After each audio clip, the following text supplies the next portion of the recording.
in what I've already deemed to be the first big heavyweight fight of 2026. We had a chance to see one of the heavyweight division's best fighters take up one of its best new up-and-comers. And we're talking about Kabayel when he took on Knyba. This was to kick off the year, Queensberry displaying the talents that they have. But Kabayel is something that the division needs to take note of. This is a fighter who is probably the best heavyweight in boxing today. And all he needs is that opportunity to show his wares against the people that are ranked in the division. Let's talk about this fight that took place, the outcome, and what should be next up for Kabayel.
When Kabayel took on Knyba,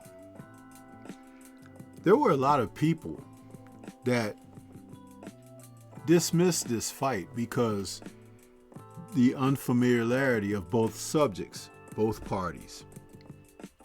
You see, Kabayel, who is fighting out of Nordrhein-Westfalen, Germany, is a heavyweight that burst on the scene a couple of years ago in Riyadh season. Typically a fight card that will feature fighters that we don't know, and it was back in December of 2023 when he took on Arslanbek Makhmudov, the behemoth of a heavyweight that people were saying that was going to be the new boogeyman. Well, he took care of Makhmudov in 4 rounds and was a tremendous underdog going into that fight. He had Makhmudov down 3 times, and the behemoth Makhmudov, 6'5.5", and weighing in roughly at 262 pounds. Kabayel took the fight right to him. But what was interesting was how he chopped Makhmudov down. Kabayel has displayed something that we haven't seen in a number of years in the heavyweight division. He's a tremendous inside fighter. One of the best inside fighters that I recall in recent memory was Riddick Bowe. For a big man at heavyweight, Riddick Bowe at 6'5" and an 80-inch reach could really fight on the inside in close quarters and proximity. And Makhmudov was not able to stand up to Kabayel's dimensions as a fighter. He followed that up with the victory over Frank Sanchez, the talented Cuban that he fought in another Riyadh season event and stopped Sanchez in 7 rounds. And his last fight, which was in February of 2025, he took on Chinese power Big Bang Zili Zhang. He stopped Zhang in 6 rounds after being knocked down himself in the 5th.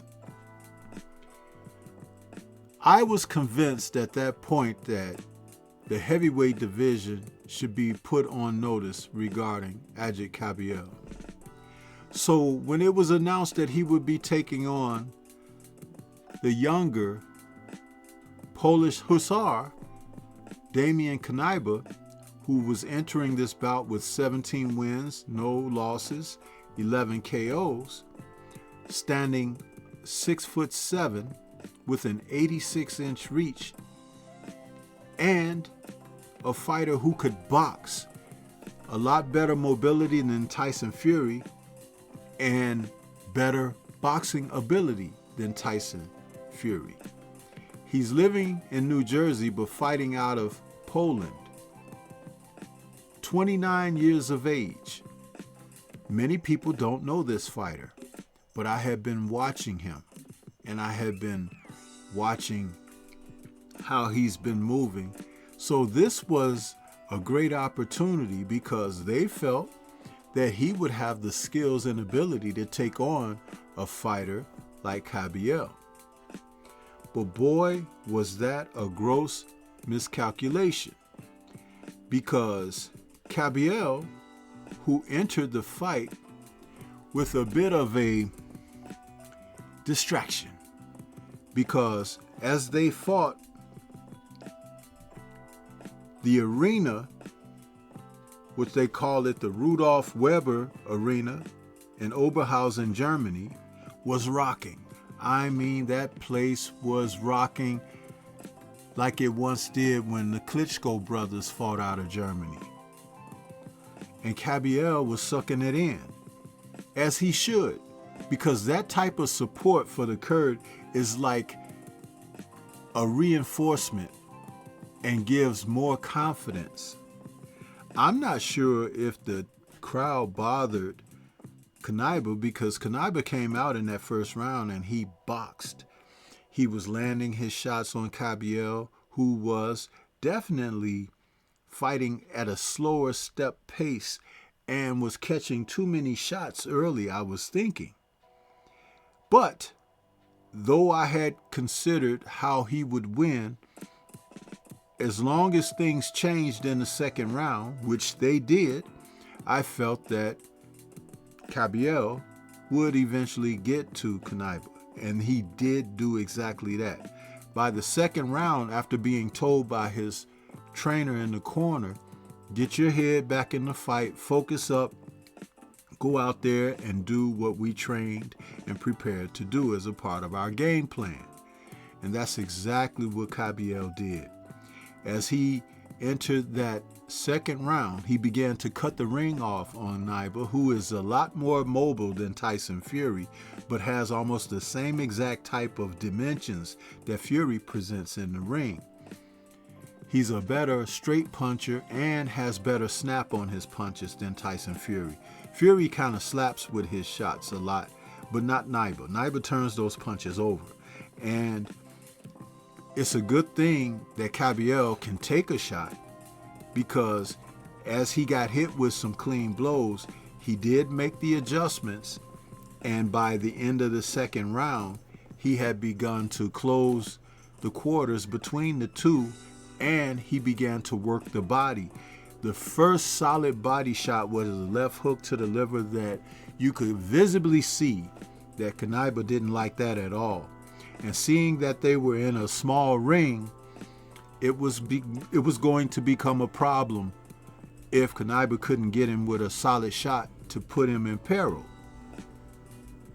By round 3, as Kabayel continued to apply the pressure and was landing now overhand rights, which Knyba was ducking into because of the body work. It was really an interesting change of affairs when you could see the experienced veteran in Kabayel beginning to close things off for Knyba. Knyba's choices were to either stand and fight or try to tie him up. But the thing about trying to tie him up, Kabayel is very experienced knowing that fighters are going to try that. So that's when he goes to work on the body on the inside. Possibly the best body puncher in the sport of boxing presently. Yes, at the heavyweight and in the entire sport. I love the way that this man is able to get that in. And he is definitely, for fighters who have called themselves body snatcher, this man lives by that edict. But guess what?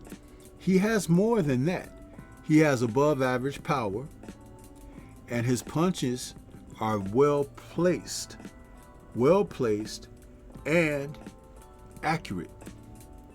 And so therefore you could see exactly the problems that Knyba ran into. With his record of 27 wins now after this fight, no losses, and 19 KOs, Kabayel is ready for a title shot.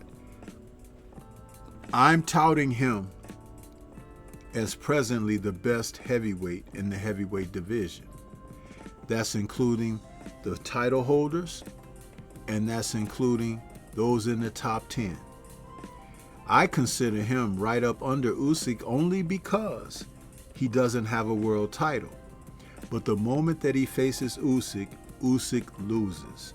If he faces any of the other heavyweights in the top 10, he has the wherewithal to give anyone not only a great fight, but possibly break them down over a duration of rounds to stoppages. Even Fabio Wardley, who is presently the WBO titleist, is a fighter that I would not favor against the likes of Kabayel. And Kabayel has the right mindset toward the fight too. He believes in facing quality opposition. He doesn't want to run away from anyone or anything, but I do believe he's now feeling a little bit impatient because of how things have been working for him. But he is definitely a fighter that deserves a world title shot, and hopefully before 2026 ends, he'll get that opportunity and become a heavyweight champion. This is something very interesting because where you look at he fighting,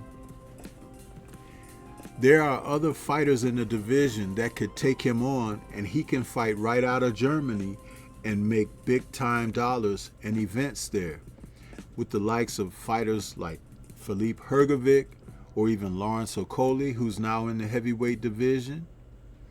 There are fighters who can present somewhat of a challenge for Adjik, but it would also bring the box office there. The way that stadium rocked on Saturday, June 10th, it was something to see and behold. And the way that Kabayel rocked Knyba as he started to get in, the referee decided to call the fight off before Knyba hit the canvas. But I, unlike some people and parties, think that it was only a matter of time, because in 2 rounds he had figured out the puzzle that was Knyba, and he was going to end up stopping this man just like he stopped his last 3 opponents who had names.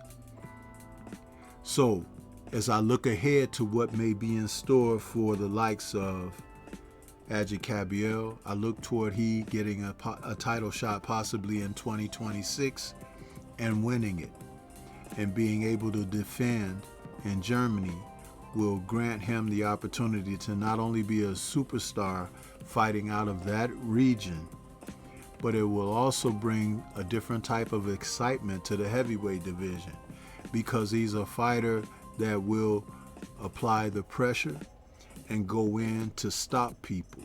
He's not looking for just to make it through a fight on the scorecards. With his talent and ability, he takes away a lot of fighters' options. What a man to have in the heavyweight division at this time, which is sorely needed. But what do you think? This is Stormy B-Man. Shout out to the mighty LDBC and Liberated Perspective, a third eye view of the world. For more content such as this, please like, comment, subscribe, and share. Let me know what your thoughts are about Ajit Kabayel and what do you expect from him as he moves forward with his career. Leave comments and let's discuss further. Peace to everyone out there, and everyone please remain safe.